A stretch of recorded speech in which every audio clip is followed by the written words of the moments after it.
The Black Cat is a short story by Edgar Allan Poe. It was first published in the August 19, 1843, edition of the Saturday Evening Post. It is a study of the psychology of guilt, often paired in analysis with Poe's The Telltale Heart. In both, a murderer carefully conceals his crime and believes himself unassailable, but eventually breaks down and reveals himself, impelled by a nagging reminder of his guilt. Plot. The story is presented as a first-person narrative using an unreliable narrator. He is a condemned man at the outset of the story. The narrator tells us that from an early age he has loved animals. He and his wife have many pets, including a large, beautiful black cat named Pluto. This cat is especially fond of the narrator and vice versa. Their mutual friendship lasts for several years, until the narrator becomes an alcoholic. One night, after coming home completely intoxicated, he believes the cat to be avoiding him. When he tries to seize it, the panicked cat bites the narrator, and in a fit of rage, he seizes the animal, pulls a penknife from his pocket, and deliberately gouges out the cat's eye. From that moment onward, the cat flees in terror at his master's approach. At first, the narrator is remorseful and regrets his cruelty. But this feeling soon gave place to irritation.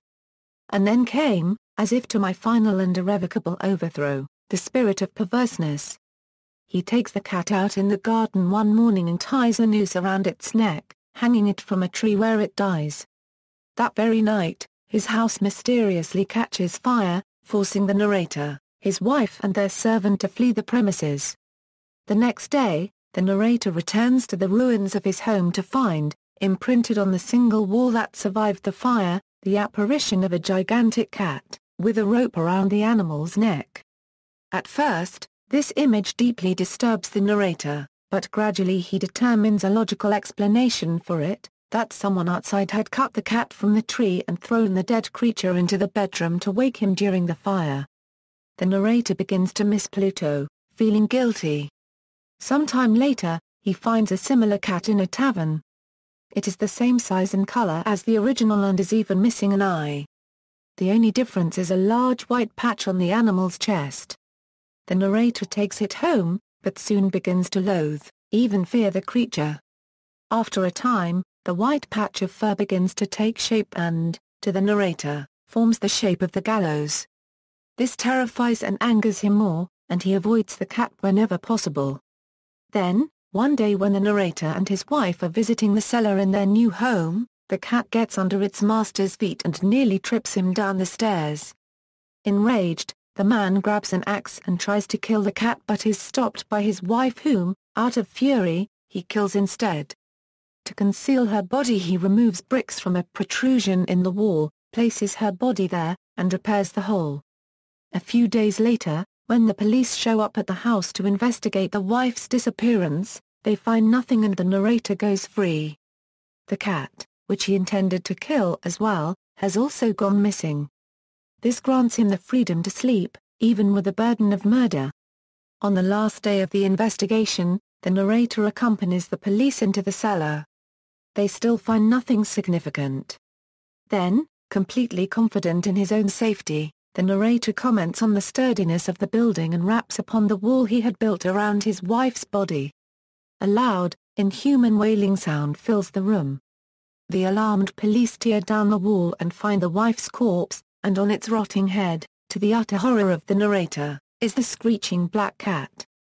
As he words it, "I had walled the monster up within the tomb." Publication history: The Black Cat was first published in the August 19, 1843, issue of the Saturday Evening Post. At the time, the publication was using the temporary title United States Saturday Post. Readers immediately responded favorably to the story, spawning parodies including Thomas Dunn English's The Ghost of the Great Edgar Poe. Analysis: Like the narrator in Poe's The Telltale Heart, the narrator of The Black Cat has questionable sanity. Near the beginning of the tale, the narrator says he would be mad indeed if he should expect a reader to believe the story, implying that he has already been accused of madness. The extent to which the narrator claims to have loved his animals suggests mental instability in the form of having a too much of a good thing.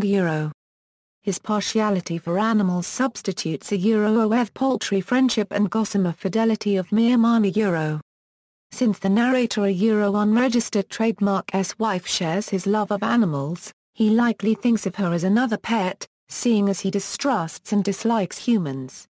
Additionally, his failure to understand his excessive love of animals foreshadows his inability to explain his motives for his actions.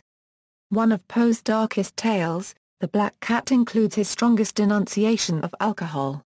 The narrator's perverse actions are brought on by his alcoholism, a disease, and fiend, which also destroys his personality. The use of the black cat evokes various superstitions, including the idea voiced by the narrator's wife that they are all witches in disguise. Poe owned a black cat. In his Instinct versus Reason, A Black Cat, he stated, "The writer of this article is the owner of one of the most remarkable black cats in the world, and this is saying much. For it will be remembered that black cats are all of them witches." In Scottish and Irish mythology, the cat's RTH is described as being a black cat with a white spot on its chest, not unlike the cat the narrator finds in the tavern. The titular cat is named Pluto after the Roman god of the underworld. The doppelganger currency in Gera see also William Wilson, Gilda see also The Telltale Heart. Although Pluto is a neutral character at the beginning of the story, he becomes antagonistic in the narrator a unregistered trademark eyes once the narrator becomes an alcoholic. The alcohol pushes the narrator into fits of intemperance and violence, to the point at which everything angers him a Pluto in particular, who is always by his side, becomes the malevolent witch who haunts him even while avoiding his presence. When the narrator cuts Pluto a unregistered trademark SI from its socket, this can be seen as symbolic of self-inflicted partial blindness to his own vision of moral goodness. The fire that destroys the narrator a unregistered trademark house symbolizes the narrator a unregistered trademark almost complete moral disintegration. The only remainder is the impression of Pluto upon the wall, which represents his unforgivable and incorrigible sin. From a rhetorician's standpoint, an effective scheme of omission that Poe employs is diaxima, or using many verbs for one subject. It omits pronouns. Diaxima emphasizes actions and makes the narrative swift and brief. Adaptations. In 1910 11 futurist artist Gino Severini painted the black cat in direct reference to Poe's short story. Universal Pictures made two films titled The Black Cat, one in 1934, starring Bela Lugosi and Boris Karloff, and another in 1941, starring Lugosi and Basil Rathbone. Both films claim to have been suggested by Poe's story, but neither bears any resemblance to the tale aside from the presence of a black cat.